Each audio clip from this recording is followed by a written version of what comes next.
right, everybody. Welcome to episode 5 of Trident Talk. I'm your host, Arish, and I got my handsome counterpart with me, Kaleb Parks. Hello, hello. And as you guys know, Kaleb is our founder and running the Trident Roofing. And we're just going to be asking him some questions on the perspective of a homeowner. I know a lot of people have questions that they want answered before getting, the person to come out and do the inspection and do the whole, run around. So without further ado, let's dive into it. Thank you for coming. Before we get into that, I do want to kind of bring up the fact that you've probably noticed that our show is a little different every time. There's shows within the shows. This is Trident Talk. Some days you'll have Above the Roofline where we talk about roofing like we will today. Other days we'll have Building Brilliance where we interview entrepreneurs in San Antonio or around the nation about their story, which we just released last week with Julian. And then other days we'll have, Below the Sun. Under the Sun. Still working on title names here to memorize. We're just playing around with we'll talk about solar and that industry. But today, we're going to dive into some roofing questions. I'm going to try my best to answer and give as much information as possible. And Arish, with that, take it away. We're going above the roofline today, baby. That's what we're doing. All right, so tell me something a little bit about this, right? I'm a homeowner. There was a hailstorm that just came in yesterday. Gnarly, golf-sized hail hitting everywhere. Car insurances are going crazy. Roofers are out. The roofers are in the neighborhood. You see 5-6 different roofers in right now. What is the one thing that you're telling your homeowner at the door that's making you stand out differently from other people? That's a great question. So if there's a storm just hits and there's a bunch of roofers everywhere, what I'm doing to stand out differently is one, I'm going to have a more complete assessment. Yeah. So a lot of roofing contractors that I've seen while storm chasing, typically what they'll do is they'll do like a 10 to 15 minute inspection where they get up and they take a few photos for the homeowner and then they convince the homeowner to file a claim. And in some context that makes sense because, if there's 2-inch hail, your roof is going to be damaged. There's not much that a roofer has to show you there. That being said, when we go up, we always want to do the same inspection and deliver the same exact experience to every homeowner every time. Okay. So our inspection, whether it's a fresh hailstorm or an old hailstorm when you get called out, is always going to be the same. We're going to do test squares on every slope. We're not only going to look for insurance damage, we're also going to look for age and wear and tear, other issues that could be there. We're going to look for install problems maybe from the first go-around because when we get on builder grade roofs, for example, it's typically your cheapest material. Lennar, D.R. Morton type of homes. Yeah, it's just your cheapest material, and I don't blame the home builder. I understand they're in the business to make a profit too, right. But it's also like your cheapest labor. So there's a lot of install issues that come up. One of the most common things I think I see on new home installs is going to be bad flashing. Yeah. Where roof wall joints come, we usually get called out on quite a few leaks. I've had to fix quite a few leaks in my career from those types of roof problems. But again, when it comes back to separating myself when a storm comes through, it's not only going to be on the inspection process and making sure that we deliver enough value there for a homeowner to understand what kind of damage they really have up on top of their roof, but also a breakdown of what to expect from your insurance company. So a lot of people who haven't filed a claim are unaware of the fact that the insurance now pays in a 2-check process, typically. There are some outliers out there. Tell me about a 2-check process. So what I mean by a 2-check process, and I'm not sure exactly when this came into play. I've been told it was somewhere around 2005 when Katrina hit because some people use those funds for other things that the insurance didn't necessarily intend it for, and I can't blame the people who got hit by Katrina. I probably would have moved too if I got a big insurance check, but that caused the insurance companies to lose millions of dollars. So what they do now is a 2-check process. They give you the actual cash value of your roof. Think about trading in a car. So if you go trade in a car, you're not going to get the cost that they're going to sell the car back at. They're going to give you the actual cash value, right? So they're going to depreciate your roof a certain amount and hold that back. Typically, that amount's about 3% for every year the roof has been on there. Okay. That's a rough number that we go about. It's usually a guess, but it usually means that they're going to withhold anywhere from 20 to 80% of the check. It just depends on how old that roof is. And the reason they do that is they're going to give you the actual cash value check up front, and then you're going to pay the ACV and your deductible to the contractor to get the work started. Yeah. And then once you've shown proof of paying the deductible and you've shown that the work has been completed, they'll release that final check to finish paying the contractor. Gotcha. The insurance instituted that just to make sure that people weren't using those funds for something else. They've also done it to discourage homeowners from trying to make a profit on their claim. Yeah. Yeah, and that's why paying the deductible and all these things are so important right now, right? Well, another thing that many people don't realize is back in the day, you used to be able to say you got a $10,000 check from your insurance, right? Yeah. Well, you could find a contractor to do it for $8,000, and you would be able to save $2,000 and pocket that money, right?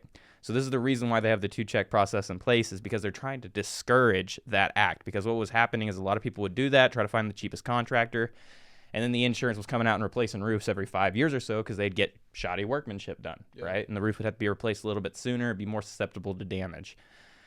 So now they have that 2-check process. Another thing that people are maybe unaware of is now if the insurance writes it for $10,000, they may give you $3,000 to start. You may pay $1,000 out of pocket, and they're going to withhold $6,000, right? But if you find that same contractor to do it for $8,000, instead of them releasing the full $6,000, they're going to drop $2,000 off of that and say thank you for saving us some money. So really finding the cheapest contractor when you're dealing with the insurance only saves the insurance money. Yeah, which is useless at that point. If you're going to be getting insurance involved when getting a new roof, it makes complete sense to go ahead and shop around and just really find what you're looking for rather than just find the cheapest person. That's something about retail now, right? Like if we're going into retail and someone's a retail and someone that's a retail client needing a new roof without any kind of hail damage or any kind of storm damage, how is their process different than someone that is going through insurance? Because should they be looking for the cheapest person too? Like what's the catch there? That's a great question. I think everybody's financial situation is going to determine that. Okay. But that being said, there's a lot of roofers out there that can give great value, which means that though they may not be the cheapest, you're going to get the most bang for your buck in certain contexts. And usually when you're finding the cheapest contractor, they're piecemealing that roof. But the real difference between, I would say, the insurance and the retail restoration process is with insurance, you should be trying to find a contractor that can help you go through that process, because it's not something that many homeowners have to do regularly. I think in my experience, I've met a handful of homeowners who have done this more than once. Okay. I mean, it's the minority. I mean, I've met quite a few that have done it at least once, but even in the context of the people that have done it once, they usually have done it prior to the 2-check system, so they're not familiar with this new ACV depreciation system that they have, and the paperwork's a little confusing to read. So if you're doing insurance, I would find a company who's not only going to give you great value, but also knows how to navigate that. Okay. Also know that if you're working with the insurance, it costs more for us as a contractor to do that because there's a supplement process, which I would trust my insurance company before I trust my contractor in a lot of contexts too, because most people have a long-standing relationship with their insurance company where they just met the roofing contractor, right? Yeah. It's very rare that you have a multi-year relationship with a roofing contractor versus an insurance company. So what I would say is it's okay to trust your insurance company, but understand that they're an insurance company. They're trained in policy and not construction. So typically when an adjuster comes out, they're going to write a very, very basic estimate. It's usually the same template that all adjusters are trained on. And that might be 10 line items, and that's fine and dandy. You could probably find a contractor to do it for that. But again, remember, they're not construction professionals, so they're going to forget line items. And the reason it costs roofers more to work with insurance in some contexts is there's more time investment in there. I have to now supplement the insurance, which is basically saying, hey, you forgot to include the cost for the starter or the ridge, or maybe the measurements are off, or they have a miscount on the accessories. These are things that I have to prove are on the roof and then write a different estimate using their software called Xactimate. Yeah. And then send that with the proof. And then spend, a lot of time on the phone explaining to the adjuster why these are important. Because I get it. Insurance is a for-profit company just like anybody else. They make their profit by collecting premiums and trying to pay as little as possible when they do have to pay out, right? So I get it. But if you're a homeowner looking to go through the insurance process, you want to find the contractor that can have that conversation. Where, as on retail, if you'll excuse me, I got to take a drink. Hydrate or dihydrate, baby. Always carry the jug. Anyhow, with retail, I would be looking for who's going to solve my problems the best, and for my budget. That's where I think getting 3 estimates, I think, is important when it comes to insurance. However, on retail, you may need to get more than 3 estimates. You need to do your due diligence to make sure you know what kind of contractor you want to work with, what their impact on the community is, what their reputation is, what kind of system are they putting on. One of the things that separates us here at Trident is we're building a process in which we make your roof your way. We find the system that's going to fit your needs and budget best, and not just a one-size-fits-all. Yeah. One of the things you'll find when you talk to contractors is a lot of companies come out and they give you one estimate. And there's a problem with that in my view. What's the problem? The problem being is the type of material you use and the type of warranties you put on the roof affect the price huge. Significantly. Exactly. So, maybe all the bells and whistles doesn't make sense for your roof. And that's understandable, but a lot of people don't know what they can trade off to save money. Sometimes because you got a cheaper estimate doesn't always mean that you got a horrible roof. It just means that maybe you went with a different system because different manufacturers have different price points, different warranties cost different amounts. And a company's experience has a little bit to do with it as well. But a lot of it comes back down to what material you're putting on. So let's dive into that a little bit, actually. I'm sure all 60 of our viewers want to love saving money, right? So what I wanted to ask is, how you said you can't just do a one quote and that all the bells and whistles may not make sense for that homeowner, right? Mm-hmm. What are some things that you recommend to homeowners that, I wouldn't do it this just because it's kind of like an extra cost? Or is there anything specific material-wise or anyone that's looking to get a new roof right now that they could be saving? So when it comes to saving, there are things that you could save money on. There's things that you probably shouldn't save money on. Okay. So let's dive into that. The first thing I would say is it's always going to be more costly, but you should always try to go with a manufacturer's system. And the reason you want to do that is because you don't want to bet on that contractor staying in business for the entirety.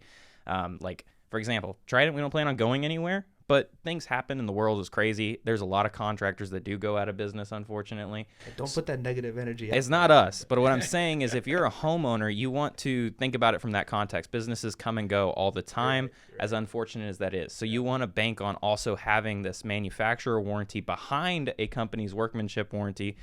God forbid anything happens. So that's why I say putting on systems is important. And that means for every manufacturer, it's a little different, but typically that means putting on 3 to 6 products from that one manufacturer on the roof so that you can all synonymous into that one manufacturer's like design and everything like that. Correct. That way you can really get the benefit of using that manufacturer. So like, for example, GAF is a large manufacturer. They want you to put their starter on, they want you to put their ridge on, their shingle, their felt, those things together and some ventilation, and then they'll warranty the roof for its lifetime, right? So that's because you follow their system and their procedure. Yep. Now that being said, there's also something people should be aware of is warranties don't cover everything, So it's kind of like if you go to Best Buy and you buy a TV and you get a warranty on your TV. If your kid smacks it with a bat, that's not covered, right? Simple thing. But if it just turns black one day and it won't turn back on, that's probably covered by the manufacturer warranty. Default, yeah. It's the same thing with shingles. So like if a storm hits the shingle, that's covered by nobody's warranty. That's covered by your insurance, for example. But if the shingle just blows off one day because the nail strip wasn't made correctly in the plant, that's a manufacturer problem. Or if it has extreme granular loss and it's aging faster than it's supposed to because of just bad asphalt or something like that inside of the shingle, that's a manufacturer problem. Another thing that's important is to separate what warranties cover what. So like manufacturer warranties are exactly that. They cover manufacturer problems. And they're also kind of hard to get approved sometimes because a lot of people want to kick it back to wear and tear or a bad install, things like that. And then you have your workmanship warranties. Now, your workmanship warranty is pretty important. You want one that at least goes out to 3 years. Because if you have a workmanship problem, that's usually when it's going to show up is in the first 3 years of life. Yeah. And that's basically any problem that's caused from the install. So if it was installed anywhere improperly and that leads to a leak or a issue with the material, that's going to fall in the workmanship. And the workmanship is typically through the company that installed it. However, different manufacturers also offer a workmanship warranty. So that also is important to look at. Okay, so let me give you a hypothetical situation. Let's say homeowner bought my house in 2005, right? Previous person that did my roof, they used a GAF system, okay? 2023, they said they have a lifetime warranty on there. My contractor went out of business, the one that did it in 2005. How important is it to hire a new roofer that can go in on top of your roof and actually be able to communicate and identify that, hey, this is a manufacturer warranty and we can get this taken care of with GAF, right? Like, how important is that when you're finding a roofer? I don't know. If it comes down to a manufacturer warranty, typically, if you're a homeowner, you're going to work with the manufacturer on that. So we'd be out of the Correct. If that in that hypothetical situation, it sounds like the contractor that installed it went out of business. So in that situation, they would work directly with GAF and their GAF reps to get up on the roof if they did experience some kind of pushback. I don't really have experience in this, but my suggestion would be to call a third party out, which would probably be a roofer would be your best bet there. Maybe a home inspector, but be cautious with home inspectors because typically they're specialized in one trade. If they're not specialized in roofing, that's going to be hard for them to put a case together for you. So in that circumstance, maybe you get a third party roofer out if you're having problems with the manufacturer approving something. But that's my best advice on that. I gotcha. I'm just curious on that end because I'm sure there is some homeowners out there that have, or maybe they have a warranty on their roof and they're not aware of it. It's just a lot of these issues that you see with roofs. Sometimes they're 10 years apart, sometimes they're 15 years apart, sometimes they're 5 years apart. So it just really depends on what the history of that house is.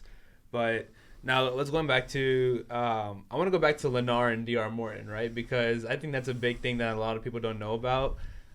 Pretty much what I've been seeing is these new houses that are being built, these box houses, they're coming with a very, very shitty roof. And then that shitty roof comes with a very shitty 10-year warranty as well, right? Can you dive into that a little bit on like what homeowners should expect when they're buying these jack-in-the-box houses and like what to expect? I would just say that your builder is also out to make a profit. Their job is to build a house and get somebody in it and turn a profit, right? Corporation that's trying to yeah. So their big thing is they're trying to, for example, like we don't do new builds. The reason we wouldn't do new builds is because we charge too much, right, for our labor and expertise and things. So most of the people that are putting on many of the roofs and or other services inside of the home, they're not the most expensive labor. They're usually some of the cheapest labor. That way they can turn a profit, right? And same thing with materials. They're building hundreds of homes usually at once. So they're bulk ordering material. They may not store it properly. There's usually just miscellaneous cheap labor problems that come up. And that all has to do with the fact that the home builder has to make a profit. They're trying to use cheap labor and cheap materials to put the home together. And in saying all that doesn't mean it's not going to last 10, 15 years, 20 years. But wait. They're giving you a 10-year warranty. Yeah. Nothing's going to go wrong for at least 10 years. Yeah. I would say it's in my experience, there's a lot of cases where they don't honor some of their warranties on roofing stuff without a fight. That's at least, and I'm not throwing any company under the bus. This is just most builders I've found. It's hard to get warranty stuff done. Okay. I don't even have names, honestly, to give to you. I don't usually ask that question. I'm just, this is the problem. Here's how we can help you. Here's the photo report. Oh, I'm going to try to get through my home's warranty. And then I'll get a call 6 months later. Like, I'm tired of battling them. They're not going to pay for it. And then we'll fix it finally. Yeah. That comes up a lot. But it just comes down to their own business model. I mean, they're a builder. So they're going to try to use cost-effective material, cost-effective labor, and get as much profit as possible out of that job. So that's really what you're looking at is just cheap labor, cheap materials. And that's not to say that the roof won't last 10, 15, 20 years. It's just that you run a higher risk of running into problems because of the situation. Cherry we find on that top is a cheap warranty. Yeah, builder grade, we just find builder grade anything tends to lead to issues. But I think that's also that way because a lot of people like to make customizations to their home.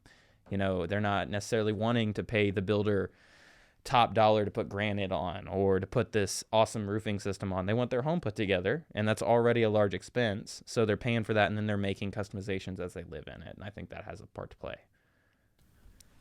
Okay, I have a different off-topic kind of question. Tell me about the funniest experience you've ever had working in the roofing industry.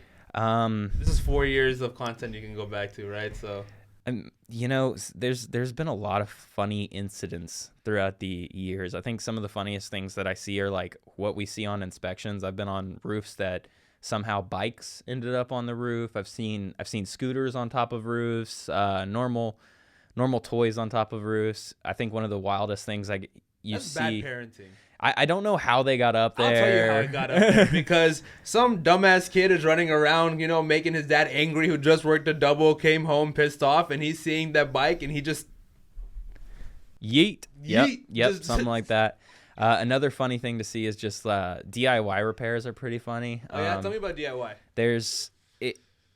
I've said this before, but I don't think roofing's necessarily complicated. There's just certain things that you shouldn't do because you're working on an incline and that's not safe and it's not your specialty.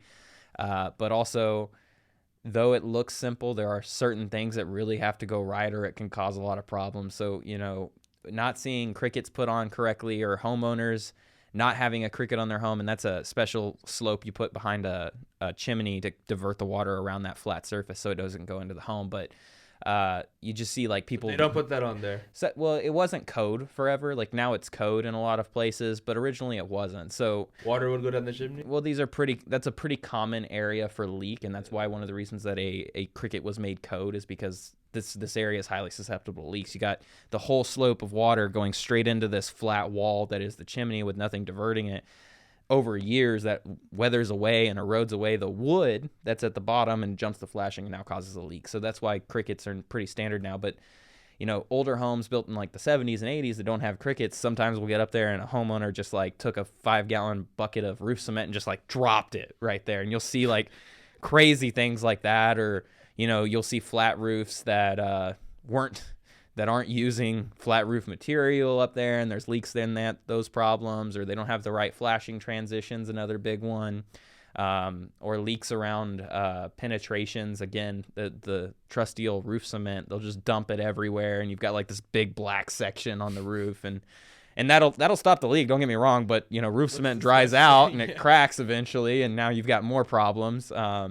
So DIY repairs are pretty funny. I think the people you meet are one of my favorite reasons to be in the roofing industry. I met a guy the other day that literally like 2-3 days ago, I sat and talked to the dude for like 4 hours, and he just had an interesting life. He was an older gentleman. He'd been a truck driver. He'd been around the nation. Just interesting people you meet. I think that's one of my favorite parts about this job is that I get to meet a wide variety of people, and it's always like challenging my opinions on things in some context. I have to hear as a person who's there to sell, nonetheless, like I have to be open-minded to other people's opinions so that I can have an intelligent conversation with them. And it's challenged by having this job and meeting so many people from different cloths of life.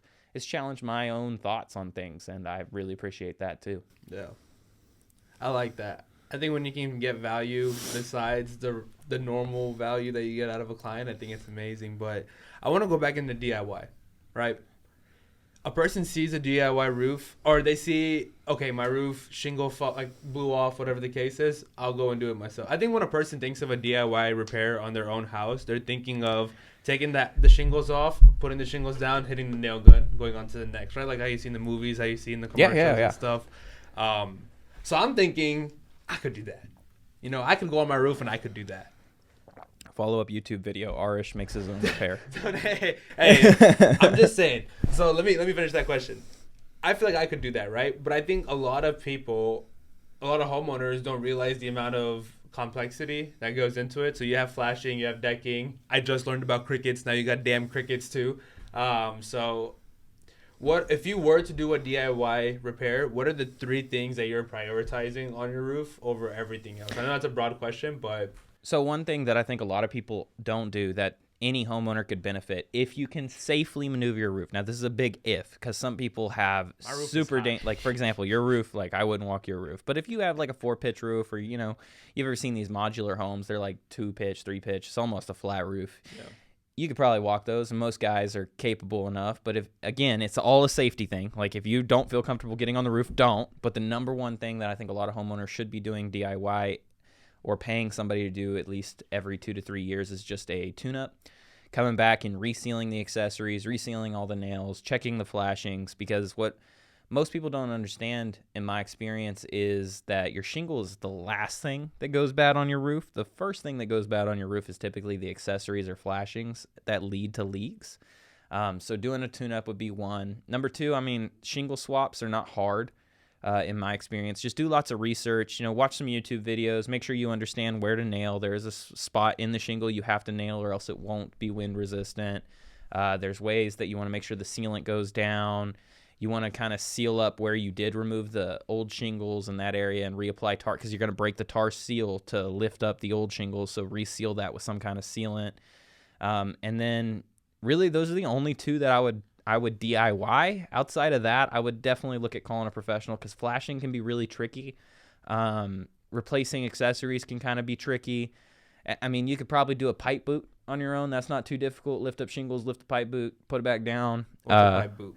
So everybody in their house has plumbing vents that go out to allow air to come out of your roof. Those big white tubes that stick out of your roof. Okay. The pipe boot is so annoying in solar. You have no idea how annoying those things are for solar, man. But continue. The pipe boot is that piece of metal, plastic, or lead that goes over that pipe essentially to keep those out. So those could be done probably DIY.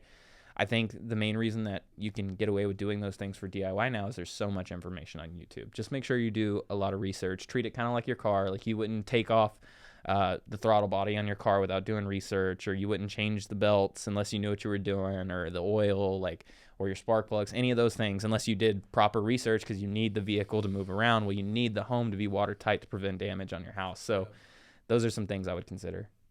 Now let's go into the future a little bit. I want to know what a roofing expert has to think about solar roofs.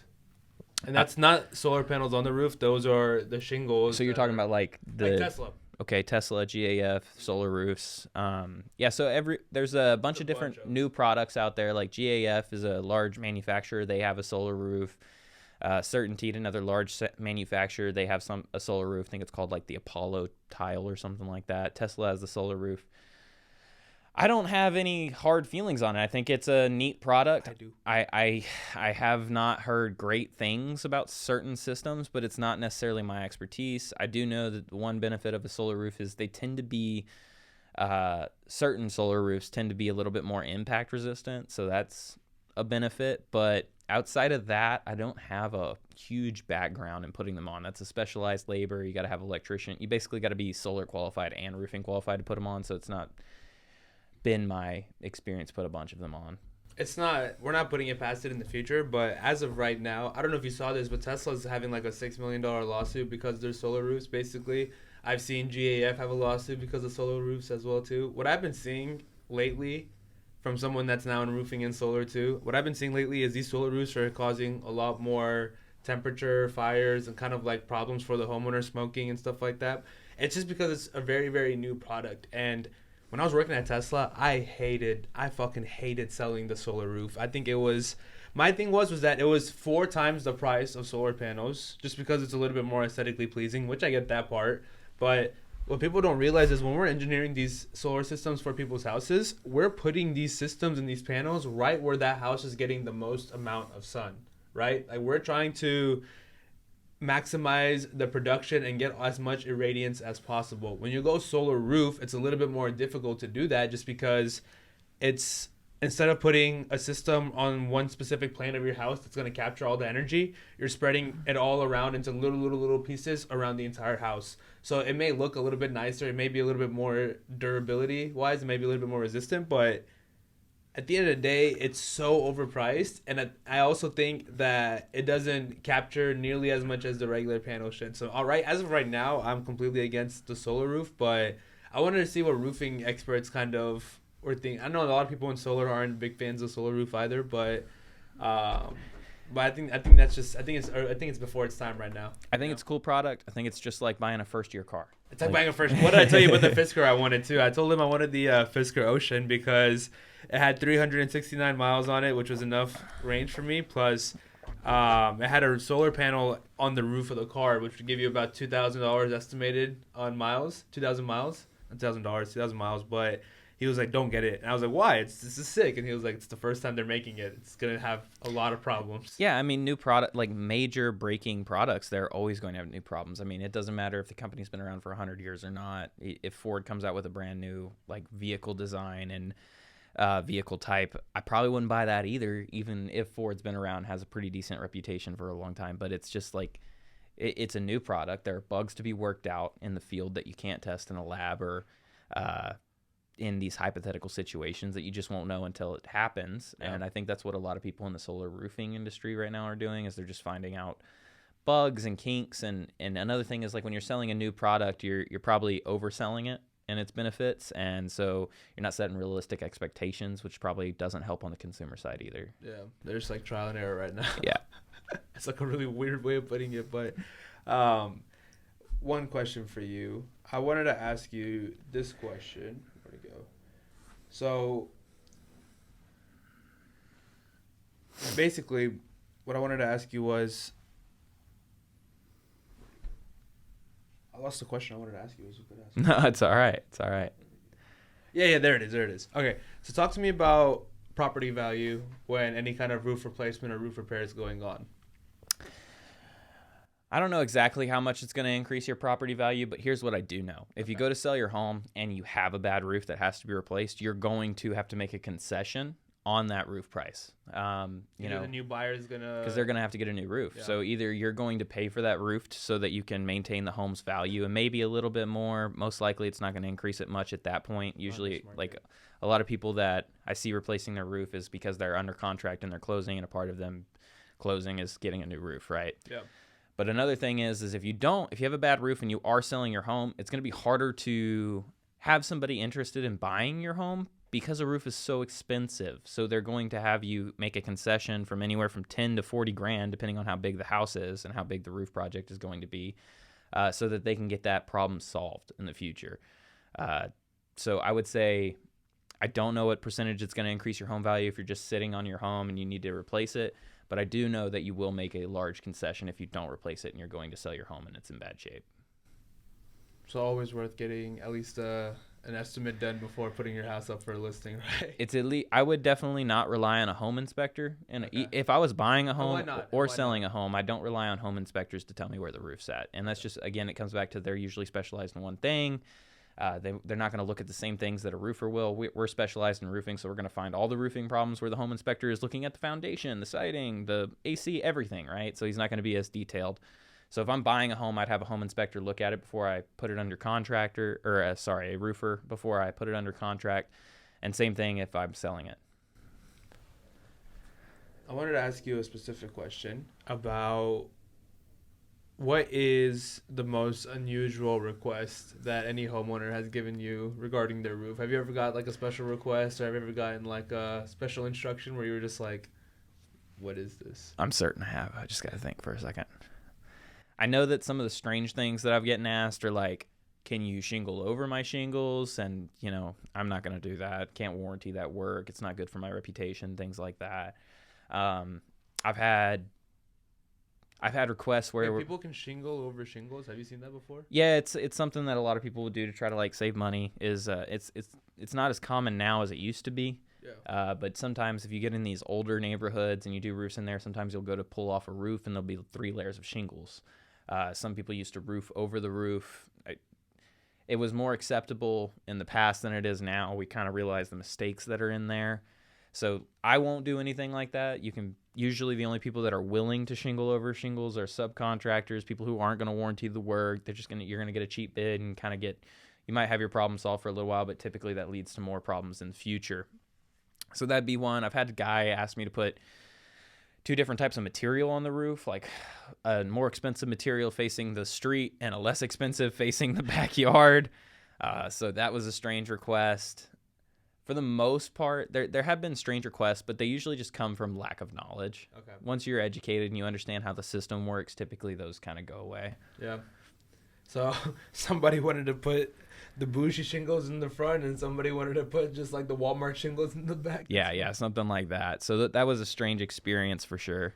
Anyhow, this has been a interesting one. It's been an interesting one. You think we're doing a Joe Rogan podcast? Somebody has to take a stop and use the restroom in the middle of it. Hey, it could be worse though. I told them to. I'd much rather you go and just exit than let it go in the pants. Like I didn't want to shit myself in the pod room. I think that might be a little especially one that's owned by the city of San Antonio. Yeah, they a little would not unprofessional. Let our permits get pulled whatsoever. Yeah. So we'll be a little respectful there. Yeah, respect. Well, on that note, it's been a very good episode, and I feel like we were able to dive into Above the Roofline a little bit more. Thank you, Kaleb, for providing all of the expertise and all of the little chunks of knowledge that you can. Yeah, little chunks. Trying my best out here. I appreciate everybody. Hopefully next one will be a little bit longer. I think we wiped everything we needed to, honestly. This fucking guy. All right. Thank you all for joining us. We'll see you next week. Thanks for joining. Cheers.